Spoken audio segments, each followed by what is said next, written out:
Today we're talking about the DC Universe. And a little bit about Titans. Okay, what is happening here?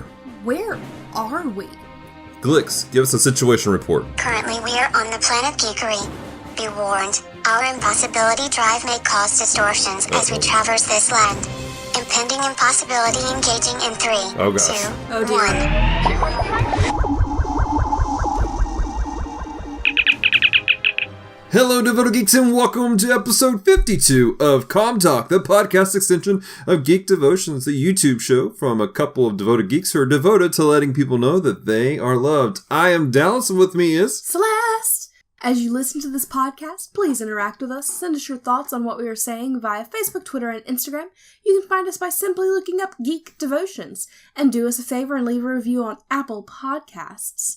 Please interact with us on all these platforms. And perhaps you can be our devoted geek of the month. Yeah, there we go. Okay, well, we have crash landed on planet Geekery, but where exactly are we, Glix? Our improbability drive has brought us to this universe. Please be aware that this is an ever-changing universe complete with crisis moments, convergences, and that times ripe with confusion. Glix, have you been editing your voice again? I have. Could you stick to one voice for us for a little bit, please? It'd be helpful. I shall try. However, it gets boring using only one voice. To be perfectly honest, the quality of this podcast simply isn't that great. Hence why it's taken you 30 minutes to figure out how to make me talk and it be clear enough for devoted geeks to be able to understand me. Wow. Dang, Glix. Sassy. Glix, can you, in an accent that we can understand, can you please just tell us where we are? Our impossibility drive has brought us to the DC Universe. Please be aware that this is an ever-changing universe complete with crisis moments, convergences, darkest nights, brightest days, flashpoints and at times, right-out confusion. Oh, yes it does. Do me a favor, please, while you're out there, keep an eye out for someone named Brainiac. He has a thing for me and honestly, it's creepy. Ooh. We'll keep that in mind. Ooh, yeah. We will not mention you to anyone. All right, so speaking of, it's kind of neat that this is episode 52. Yeah. And we're talking about the DC Universe because DC Universe is primarily made up of 52 main books. You had the new 52 that came out several years ago. Of course, they just went through the Rebirth series. And so 52 is kind of a big number within the DC realm. Yes. That being said, we're not necessarily talking about just the grand space of the DC Universe. We're actually talking about something very specific. Space. The final frontier. Not that one. We're talking about the DC Universe app and service, which is it's an interesting service to say the least. And we had contemplated doing an episode about this a few weeks ago. We postponed it. We're kind of glad we did because there's been some changes recently within it. Yes. And so today we're going to be talking about what we like about the DC Universe, what we like to see happen within the DC Universe, and then at the same time, after our commercial break, we're going to be talking about Titans, which is it was certainly a controversial show on the front end of things as far as the first announcements. And we're going to talk about if it's good or not. Yeah. So, that being said, let's get into this and let's talk about the DC Universe and what do we like about this service. Awesome. Well, I like the fact that you can download episodes of stuff. Like, you can download it on your phone so that you can watch it when you don't have Wi-Fi or when you don't want to burn data. Yeah, that is quite nifty, actually, and quite helpful. I know that there just seems times when you can't do that. Mm-hmm. I know with other streaming services like Netflix and Hulu, you can't download a lot of their content at all. I know that what was it? Netflix Netflix you can, but it's limited, isn't it? It's limited. It's only, like, you can only leave it up there for so long without watching it, or they will delete it off your thing. Like, it hasn't disappeared off your queue, so you're like, oh, this is fine, and then it goes, oh, hey, by the way, you don't have this anymore. And you're going, no! Right. But it takes several, weeks to hit that point. And they've just instituted this new thing where they will take off your old stuff that's downloaded and upload new stuff that's downloaded within, once you're connected to Wi-Fi. Right. So it's quite handy.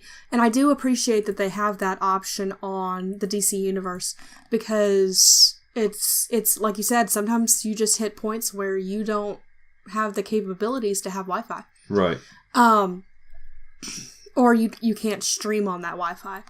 I will say this, they do it a little bit differently.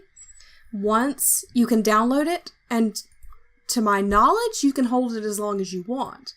But once you watch it, once you start watching it, you only have 48 hours to watch it. Which I feel is reasonable. Right. It is a reasonable thing to have that time frame, I think. If you haven't read it or watched it in 48 hours, I feel like you're not going to at the same time. No, it's not the books. The books, I'm pretty sure, stay downloaded. Oh, do they? Okay. It's just the shows. Okay, I see what you're saying. So, again, I guess that makes sense. We'll get into... I have some reservations about that even, though. But we'll get into that later. As far as things I'm enjoying about it, I think it has a pretty decent selection of things. Yeah.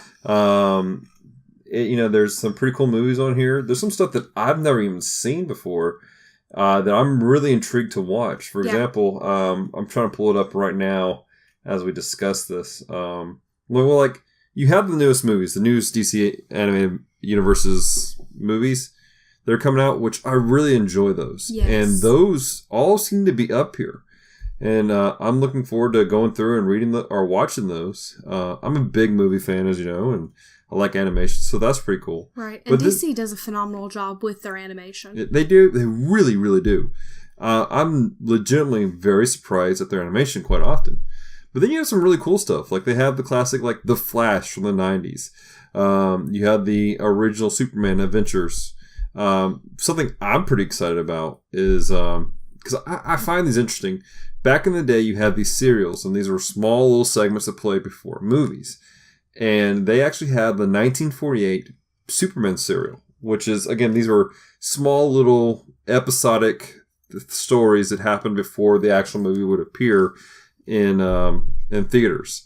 And so I just think those are really neat personally. Yeah. And so I'm looking forward to be able to watch that. I got some other cool stuff like The Adventures of Lois and Clark. And I love those. A series that I never saw. I didn't even know this existed, but it has 4 seasons and it's Superboy. I did not know there was an Adventures of Superboy. Did you? Yes. Okay, sweet. Because of my dad. Because of your dad. I maybe because it was 1988. So yeah. I was 4. But I mean, 4 seasons of that? So it went, according to my dad, they took a lot from it into Smallville. A lot of the Lana and all that was played into Smallville, was kind of a tribute to that show that no one really remembered. Right. There are other cool things in here. There was something I saw the other day. I'm trying to find it real quick. I was like, oh, that's interesting. I've never seen that before. It was a movie of, I think, The Spirit. If I can find it again, that'd be great.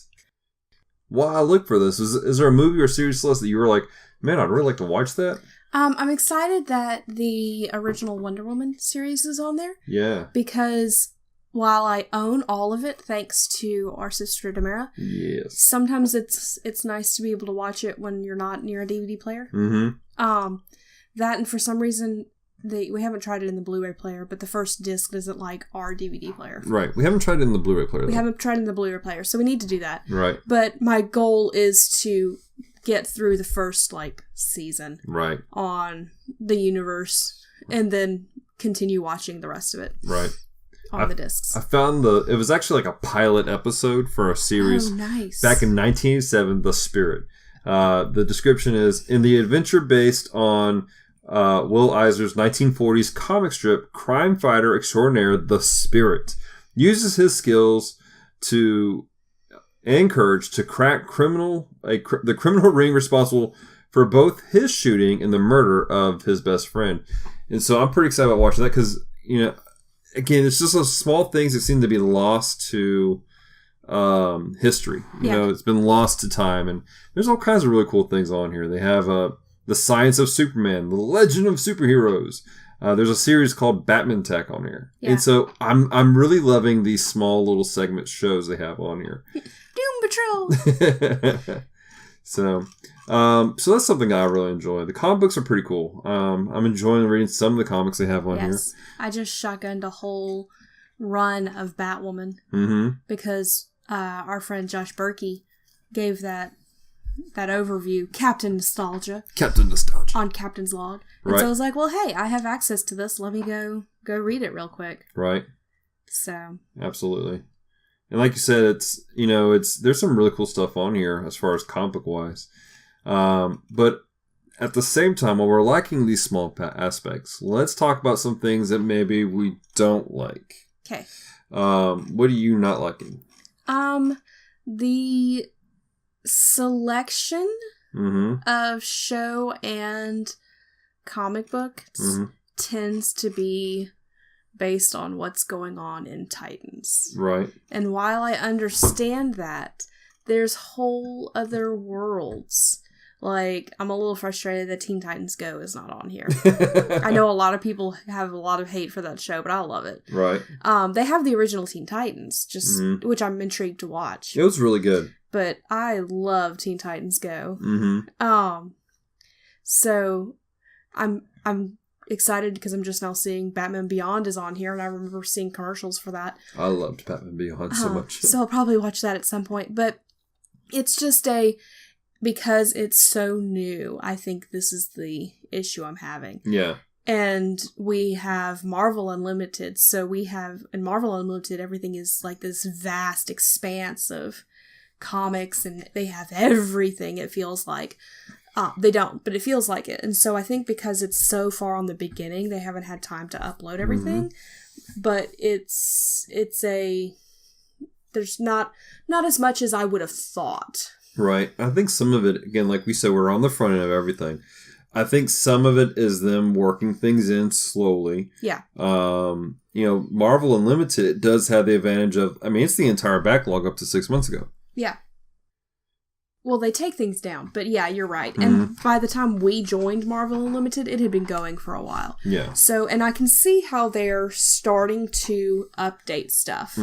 Because 2 weeks ago, they didn't have the Rebirth stuff up. Right. Now they do. Some of the Rebirth. Like the very beginning of the Rebirth. Yeah, very beginning of the Rebirth. So, it's one of those things of, I think that they're legitimately doing it slowly and working it in and getting things done. But it is a little frustrating when it's like, hey, I'm going to read this whole storyline, and oh, you only have 6 books. Right.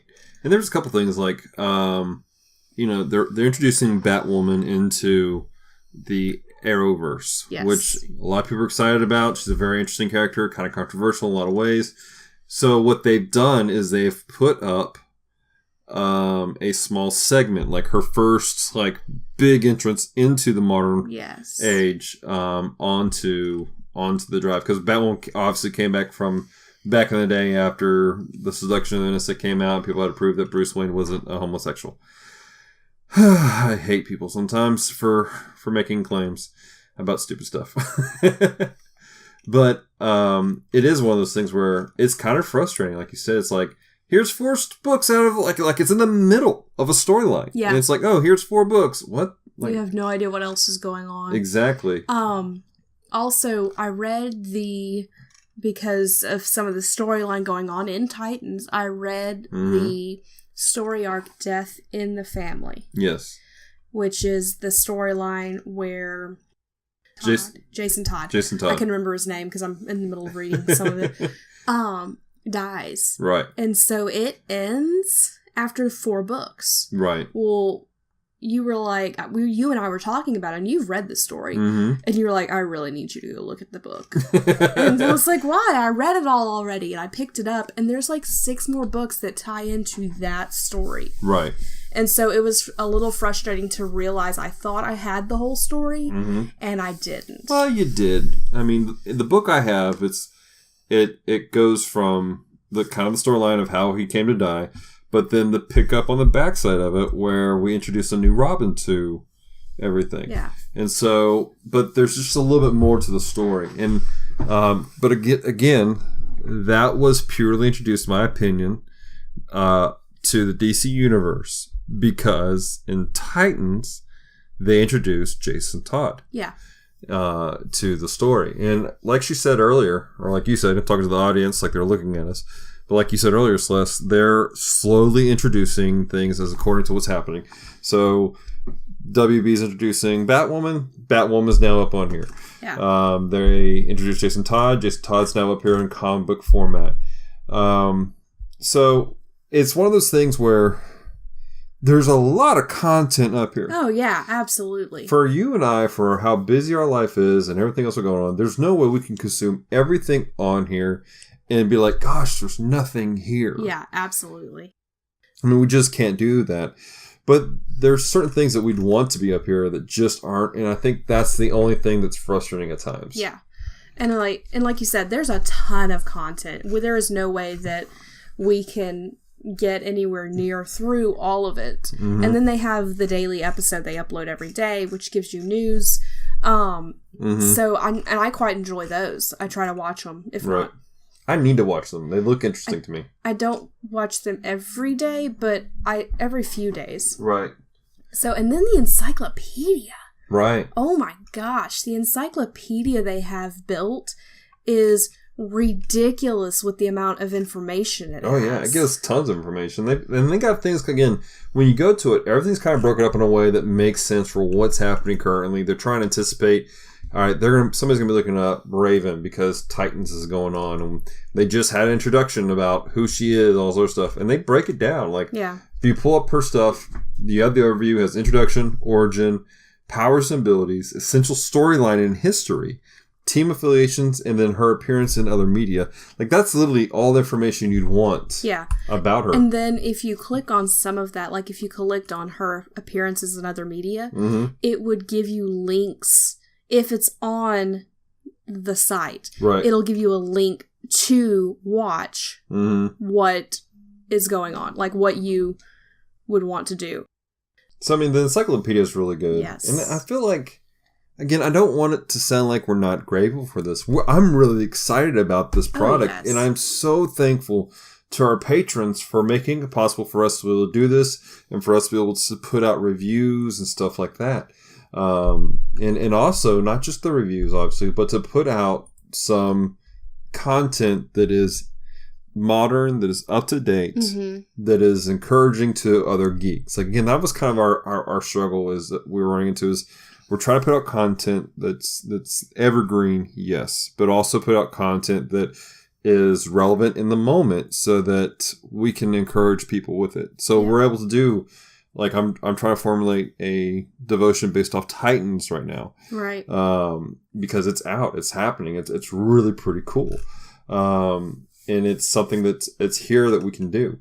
And so, but at the same time, I think the conversation that was going around about this product, about the DC universe, I think some people amped it up like it was something more than it was in the front end. Yeah. And it's just not there yet. So the question then becomes, what do we want to see happen in the DC universe? Because again, we like this product a lot. Like, absolutely. We legitimately love this product just as much as we love Marvel Unlimited. Absolutely. And it's a different type of product. Marvel Unlimited is purely comic books.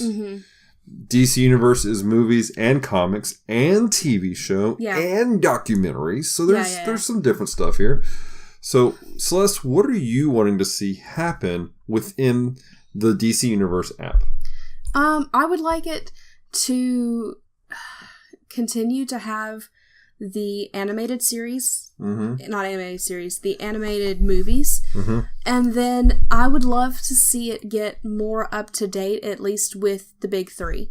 At least with Superman, Batman, and Wonder Woman. Right. Because those are the most popular ones. And so having access to all of their comics, I think, would be beneficial for them. Also, I'd like to see more Wonder Woman movies up. Like, they have the Linda Carter Wonder Woman, and they have a movie from 1974. They have a couple of the animated stuff, but you just had a blockbuster come out. Why is that not on there? And that's the thing, though, is I think they're working out the licensing. And that could be a thing. So, because that one is not necessarily, like, there's other stuff involved. But I would love to see the current DCU live action up on this website, because then you can go watch the live actions and immediately go, okay, what else is connected to this? Exactly. Like, I think it would be great for them to make a big push right before Aquaman comes out to have Batman v Superman, all the Man of Steel, what else? Justice League. And all those up here on the DC Universe app right before Aquaman comes out. So people go, man, I really want to get into this. I want to get caught up. And if not Aquaman, I would say by the time Wonder Woman comes out, the second one. Because, again, you have the needing to be caught up and needing to understand what's going on. Exactly. So... And they have all kinds of great movies on here, like we've said before. But I'm with you. I think they definitely update their movie database. And again, I know a lot of this is all about licensing. I know it's them trying to figure out. I'm looking at the movie database right now, and they don't have, literally, the only live action films they have is the 1974 Linda Carter Wonder Woman movie. Yes. And then the original Superman movies. Isn't Supergirl live action as well? Yes. Okay. But she came... Yeah, Supergirl live action. But she came... That was like 1984. Yeah. Quest for Peace, which people tried to pretend like didn't happen, was 1987. That's funny. So, but those are the most recent ones on here. And I think that's a travesty. Like I would love for them to make a deal and have the Nolan Wright... Or no, what's his name? Christopher Nolan. I can't say it's Nolan Wright. Christopher Nolan trilogy. I would love to see the Tim Burton Batman movies up here. Again, I know a lot of this has to do with licensing. Right. But for them to pull that off and make this a product worth having for certain fan bases would be absolutely phenomenal. Currently, they have some really cool content movie-wise. And comic-wise, though, for me, I need them. I really want them to get more updated. Yeah. And I know that they have such a huge catalog. DC Comics has been around for forever and a day, as everyone here listening knows this. But they need to get more modern content. And I feel like there could be a balance, like, on how to pull that off and how to make this a product that people will go, this is the definite subscription service for me. I don't want them to necessarily get rid of their digital, because I know they also have contracts with people like Comixology and stuff like that who are providing the newest issues off the bat right now as they come out.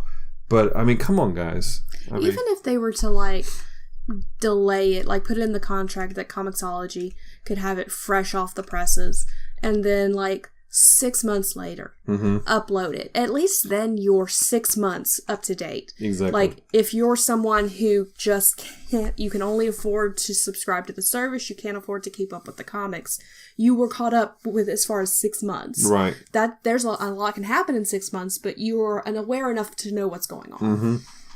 Exactly. And they have some really cool stuff on here already, but I just feel like they can do more. And again, we are so early in the game. Yes. And so, DC Universe, if you're listening to us, we need you to update your comics. Again, try to get more of a base of what's happening right now currently. At least with the big three. Right. And then also going back to the some of the original ones. Yeah. And I'm actually on the page right now. I'm looking at, they just put up a new block on there called Celebrating with the Wonder Woman Family. Yeah. And the next episode of Titans is about Wonder Girl. And lo and behold, they have highlighted several of the books featuring Wonder Girl on the thing. So again, they're updating as stuff is coming out. They're updating every week. There is something new on there. So we know that they are trying. We are not critiquing that. We're just saying these are the things we hope will eventually happen, because it's a phenomenal service. Oh my gosh. Like, I am so in awe of the things that are on there already. Mm-hmm. Absolutely. All right, so we're going to take a quick commercial break, and when we come back, we're going to be talking about Titans. Is it good? Is it worth watching? Or is it not worth watching? So, see you guys on the flip side. Hi, I'm Francisco from the Retro Rewind podcast, and as always, I'm joined by... I'm Paul J. Powers, and they call me the Master Interrupter. Yeah, I wonder why. It doesn't matter, because you're listening to Comm Talk. Comms returning to normal stasis in 3, 2, 1. And welcome back from our commercial break. If you are just now joining us, I'm not sure how, but welcome. It's like you just walked in on your best friend listening to his iPod or something like that. Exactly. You just walked in, someone's listening to this on their lunch break. Yeah, lunch break, and they're listening to it out loud. Hello, welcome. What's going on? Welcome to the club. Right. This section of the podcast, we are going to be discussing Titans. Yeah. Is it good? Do we enjoy it? Do we recommend it? Right. All right. All of the above. Right. So if you're unfamiliar, they came out with Titans, and it was kind of controversial because in the previews for it, you have Dick Grayson dropping the F-bomb towards Batman. And so it was kind of controversial. So we're going to talk about the controversy aspect of it and the storyline. If you're unfamiliar at all with anything, this is the description of it from DC Universe itself. It says this: Titans follows young heroes from across the DC Universe as they come of age and find belonging in a gritty take on the classic Teen Titans franchise. Dick Grayson and Rachel Roth, a special young girl possessed by a strange darkness, gets embroiled in a conspiracy that could bring hell on Earth. Joining them along the way are the hot-headed Starfire and the lovable Beast Boy. Together, they become a surrogate family and team of heroes. Okay, so let's talk about this. Let's break it down. Where do you want to start? Do you want to talk about the controversy aspect first? Do you want to talk about the storyline? Or do you want to talk about what you want to do? Let's talk about the controversy first. Get it out of the way, because my take on the controversy leads into the storyline. Okay, well, give me your thoughts. Okay, so they just showed a clip of Dick Grayson saying F Batman. Mm-hmm. Like, that's all you have. So, in context, it kind of made sense. Like, he wasn't necessarily saying it directly to Bruce. He was not... It was more of a, like, because they had just dogged him. They're like, oh, you're just Robin. Like, what are you, who are you? Yeah, and that's because they had just insulted him and basically treated him like a child. Right. And everybody needs to understand, this is not a kid's show. No. This is not a show for maybe even young teenagers. Or for teenagers. This is an adult series. Yeah. And you have to know yourself. You need to know your limits, what you can, what you can't, and stuff like that. And so when they said this is gritty, it's gritty. Yeah. It's pretty dark. There's a little more bloodshed in it than some of your normal stuff. Albeit some of it's stylized bloodshed. Yeah. So there's that involved. So it's definitely not, like you said, not for kids. Mm-hmm. But in context, the scene, he was basically telling them, you know, I'm grown up enough, I don't need Batman. Not a blatant disrespect that it came off as. Right. So you have some of that stuff going on. I don't know. It's one of those things where you kind of have to judge it by yourself. Yeah. Our friend Branson Boykin did a great discussion on it for our website, geekdevotions.com, and he kind of broke it down, and he kind of agreed with us. It was kind of contextually, it worked in the situation. Yeah. Again, this is not a kid's show. I think part of the problem is people are used to, the word Teen Titans. Yes. Which was the original comic book series. They're used to Teen Titans, the cartoon. Teen Titans Go, which is ridiculously kitty, but adorable. We love it so much. but it was super kitty. So I think people are going, okay, this is what it is, and it's not at all. At all. And so you need to be understanding that is the situation that you're walking into with this series. And so, and we have to go through this with anybody when we talk about genres where something that it's a genre people just automatically assume are built for kids, and they need to remove themselves from genre and medium. Yes. That's the problem. Superhero films are no longer a genre. It is a medium for storytelling. It's just been the way it is for the last several years since the Christopher Nolan series. Yeah. Superhero films have not been for children. They just haven't been. They have been it has become a medium. Yeah. Or even necessarily family friendly. Because, sometimes the movie will be a little bit more mature, but it's still okay for families. Right. So, so that's kind of our take on the controversy. Some of it's not great. Some of it's okay. You just have to know yourself before you go into it. And trust your own judgment. Have discernment. Don't trust us necessarily. And you can trust us. Yeah. But don't take our word as gold. Take our word as a trusted source, and then go figure it out for yourself. Exactly. So, all that said, let's get into some of the storyline. Let's talk about if this is good, is it not good, who's this for. Right off the bat, it's definitely gritty. Yeah. And it's following an interesting storyline as Dick Grayson is kind of called out last minute to help a young lady. Because he is a cop in Chicago. Right. And he's distanced himself from Batman quite a bit. Yes. There has been a breaking up between him and Batman. He has, he believes himself to be broken in this series. Is kind of what you kind of discover. And we're trying not to give too many spoilers for you guys. But he kind of believes himself to be broken. Yeah. It's one of those things of he is recalling his childhood innocence. And he's mourning that. Right. He's mourning the loss of that innocence. Right. And I think that he partially blames Batman for the loss of that innocence. I can see that. For making him a Robin. So it's not so much that... It's one of those, he went on this crusade for a very specific reason, and everyone who knows the storyline, they know it's to get revenge against Zuko, who killed his parents. And so, but in the process, and he says this several times, somebody even said this in the first one, but who he became was not who he thought he was going to be. Yeah. He saw himself as no longer as a young man, but as simply a weapon. And he was bitter about that towards Bruce. And so you see him all throughout the series, and we're not done yet. I mean, we're only up to episode... What episode were we on? Was it 7? Yeah, we have like 3-4 more episodes in this season. Yeah. And so, I'm trying to pull it up. Yeah, we just watched episode 7, which is called Asylum. And every episode, you see him struggling to figure out who he is and what is happening in his life. Yeah. And so... there's that.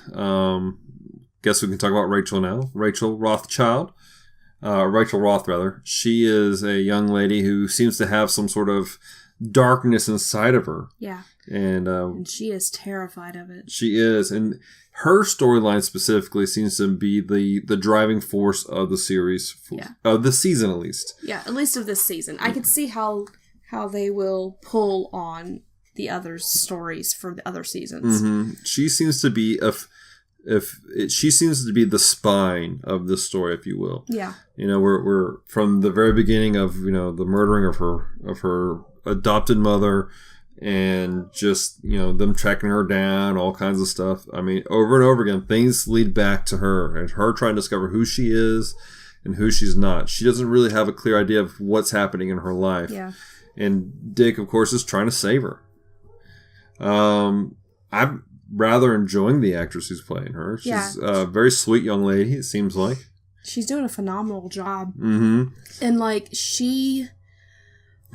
there are certain shots they've done where she looks like Raven.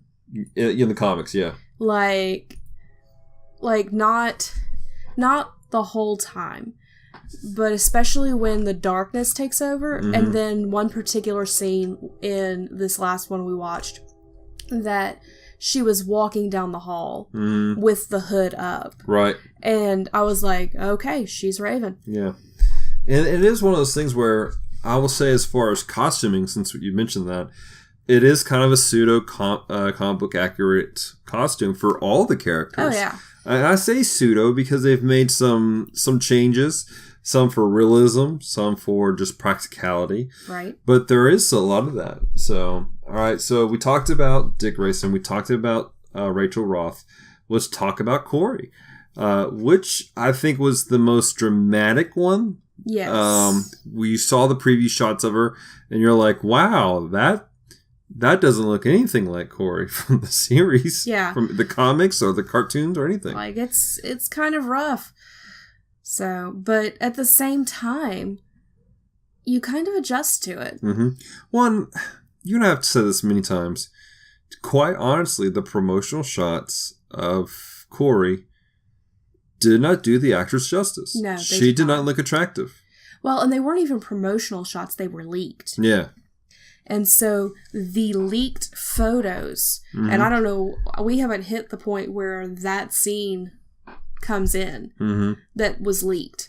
But something must have been going on, because she is a very beautiful woman. Oh, yeah. And in that shot was not her best trait. Like, and that was something, like, when that shot first came up, you were like, oh my gosh, what have you done? Yeah.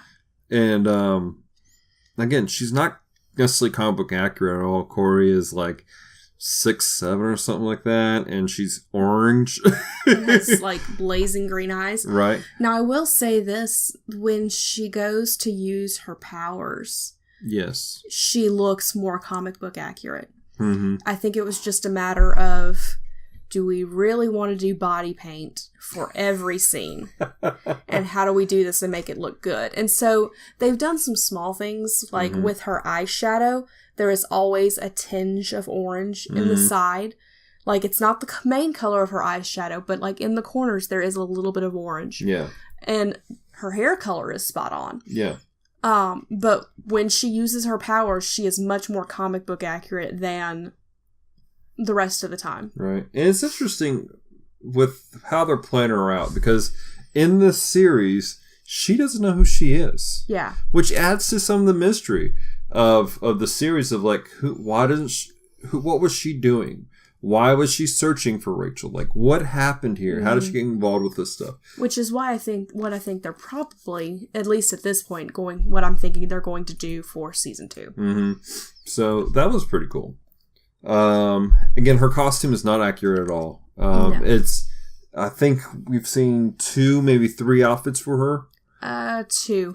One of them, she took the jacket off. Right. And so they've, I like the second one a little better than the first one. Agreed. It's a little more accurate, a little more modest.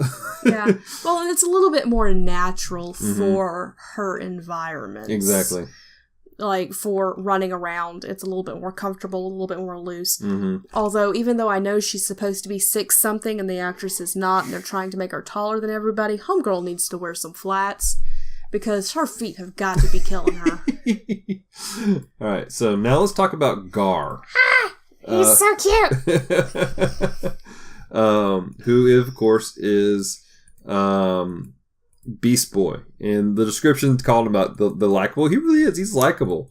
I've enjoyed his character. He is the most fun, and I think he is the most relatable, because he is the fanboy. Mm-hmm.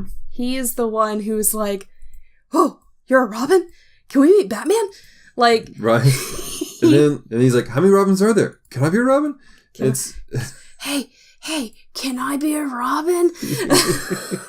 So, I mean, it's funny. I know that when the first promo shots came out, people took major issue that he's not green all the time. His hair's green, and people had issues with that because, again, the character is green. He does turn green, and there's some discussions to why things have happened. but I've really enjoyed him. Yeah. He is the relatable one for us fans. Yes. Like you said, it's like, that's us. You know? This is exactly what I would be doing in this moment. Right. I think my only real issue with him is that he only changes into one animal. Well, they played with that, and they have a conversation about that a couple episodes into it. But I would love to see him change into something else. I think, and I'm trying to give spoilers away, obviously, after today's episode, or this week's episode, which is the Asylum, I think we're going to see him make a sort of effort to be something different. Yeah, I would agree with that assumption. But mostly because... And again, my only experience with him is Teen Titans Go, so for the fans of everything else, I'm so sorry. But it's because he does have that diversity in the show where he can go, oh, we need to get something up way, way up there. Let me turn into a bird and grab it.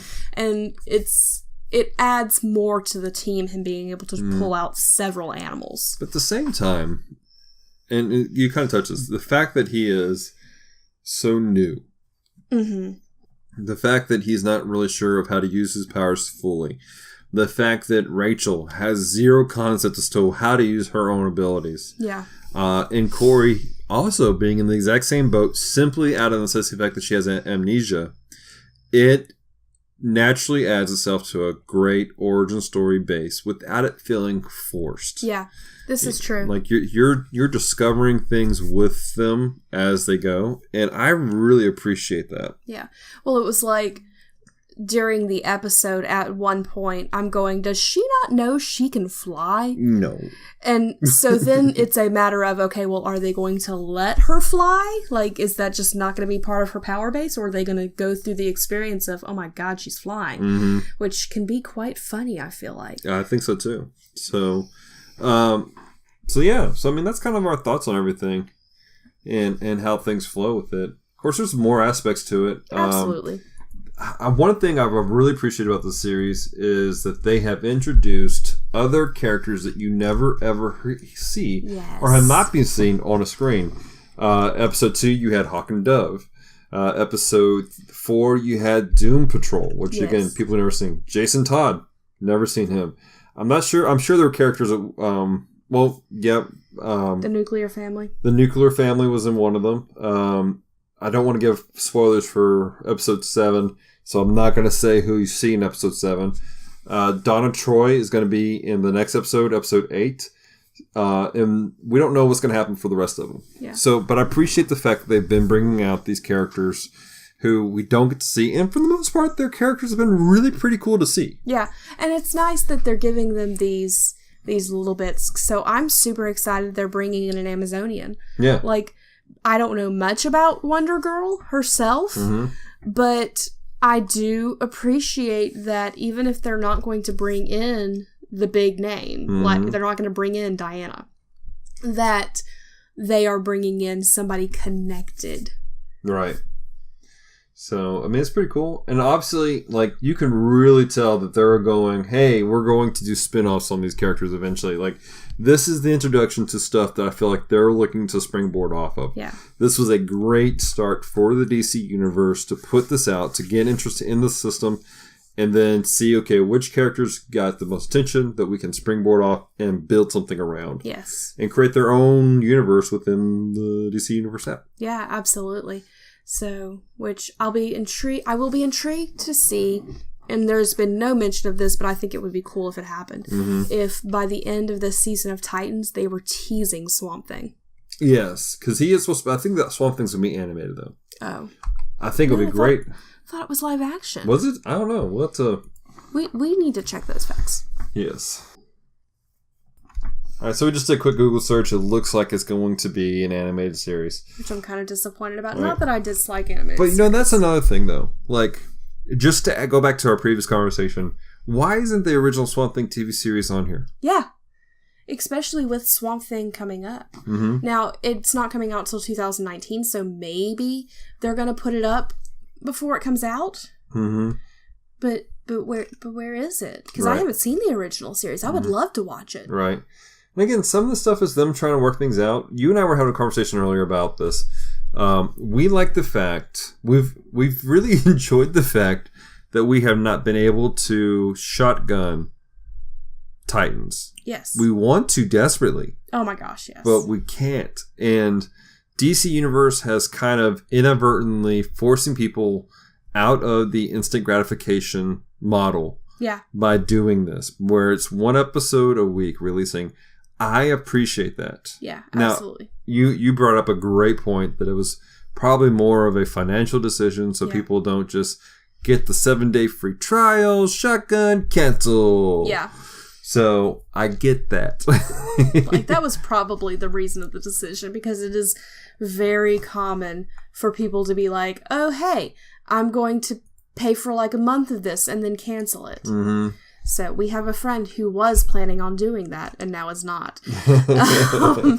So, like, I can see why financially they do that, but I think it does help with the mindset of instant gratification. We have to wait until Friday, and then we have to wait until we're together and have time to sit down and watch it. Or else one of us will be in trouble. Right.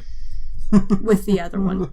This goes both ways. It's not just like just in case somebody's like, oh, she's calling him out. No, I'm calling myself out too.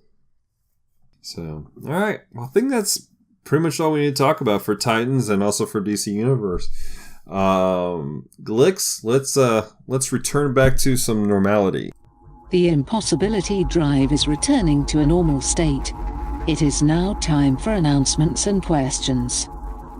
All right. So now that we've come back from some impossible situations here, we want to thank you guys for hanging out with us. A couple quick announcements. First off, we are doing something. We're trying to build a mailer list for people. And this is becoming increasingly relevant to us.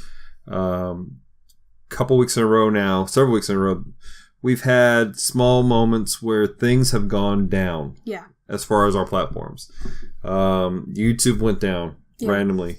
Facebook has gone down twice in the last 2, maybe 3 weeks. And the second time, Instagram went down with it. Exactly.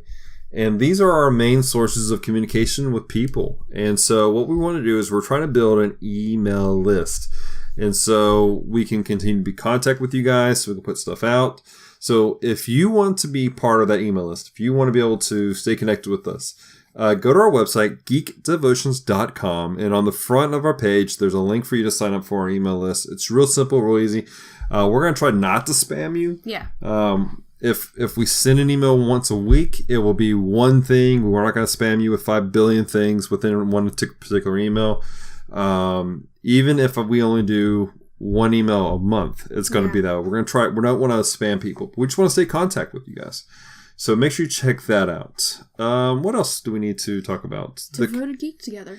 Devoted Geek Together. So let's tell them about the Devoted Geek Together. So we are doing a Devoted Geek Together next Saturday. We are in contact with a coffee shop to try and get together a little bit before the main event so we can all hang out and talk. But for those of our Devoted Geeks that play Pokemon Go, there is going to be a community day downtown Shreveport. Right. And we are going to go participate in that. I probably will just be walking because data. Yeah. But it's one of those things that we want to participate in something that's already established and be there for a community that, while you at least are a part of it, we are not necessarily in it at the moment. So we want to get together. Like I said, we're talking to a coffee shop, trying to make sure they're okay with us showing up a little bit beforehand so we can get coffee, we can talk, and for those of us who want to go to the community day, and those of us who don't, well, then we've all had a good chat. Right, exactly. So make sure you guys check that out. Trying to think what else we need to talk about. Obviously, we mentioned that literally this episode would not have happened if not for our patrons. Yes. And our devoted Patreon geeks we love you guys. We appreciate you. We did a podcast episode with you guys a few weeks ago. It was so much fun. And we'd love to do more stuff like that soon. But this show, again, not just this, but the whole ministry, you devoted Patreon geeks have literally made it possible for us to do more. and that's relevant, that's reaching people in a new way. And so we want to say thank you. And if you're listening to this and you're like, hey, I want to be one of these devoted Patreon geeks. I want to help you guys do something pretty cool. Yeah. Visit our Patreon page, patreon.com/Geek Devotions. You can also get there by going to our website. Yeah, geekdevotions.com. And actually, maybe you're listening to this. You're like, no, Dallas, I really can't do a monthly giving thing. I can't. That's just not possible for me. We can't do this. We're budgeting. We get that. We're in the same boat, man. So what we've done, we've set up a PayPal.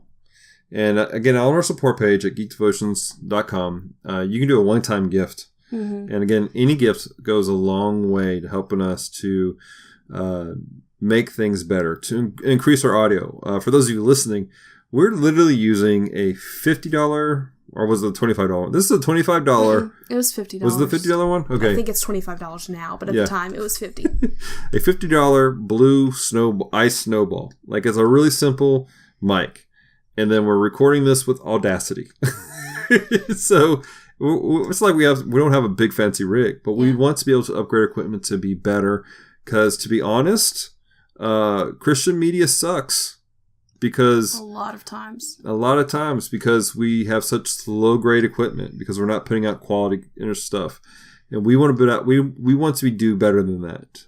We're trying to eliminate every possible wall between us and those who are listening or who are watching that will keep them from hearing the gospel. Yeah. Again, the fact that we're Christians, that's already going to be a wall for folks. The Bible tells us that the gospel is offensive to people, but that does not mean that because of that, we have a license to put out poor product. Yeah. We need to do our best. So you devoted Patreon geeks and those who help give gifts through PayPal. I can speak English, I promise.